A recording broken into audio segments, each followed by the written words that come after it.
सागर नगर निगम का एक मामूली सा कर्मचारी जिसने 31 सालों की अथक मेहनत से तिनका तिनका जोड़कर विरासत का संगम बना दिया है। ये वही विरासत है जिसे देख हर किसी का सीना गर्व से चौड़ा हो जाता है, क्योंकि यहाँ बुंदेलखंड की प्राचीन कला संस्कृति को एक जगह समाहित किया गया है। इस संग्रहालय की एक खासियत है जो इसे सबसे अलग बनाती है।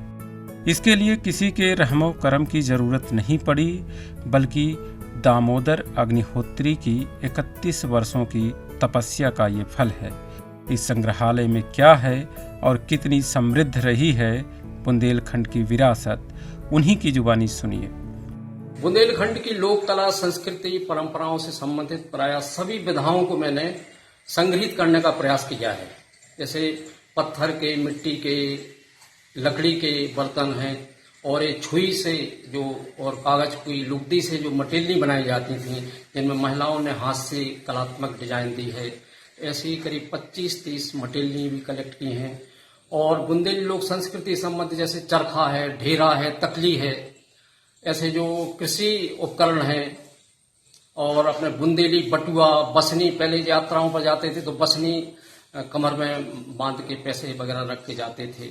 तो ऐसी पुरानी लोक संस्कृति से जुड़ी हुई तमाम प्रकार की वस्तुएं जो हैं, जो बुंदेली लोक संस्कृति से जुड़ी हुई हैं, ऐसी सभी वस्तुओं को बुंदेली लोक चित्र हैं, बुंदेली लोक संस्कृति और परंपराओं से संबंधित मिट्टी कला है, मुखौटा है, और ये हाथ चक्की है जिसको जांतो बोलते हैं हमारे बुंदेलखंड में, धान दरने वाली चकिया है, सिलबट्टा है, ऐसी तमाम प्रकार की वस्तुएं।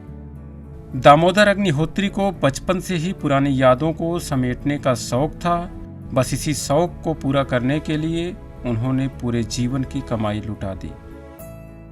पैसे बचाने के लिए चाय पीना बंद कर दिए, बाहर खाना पीना भी बंद कर दिए।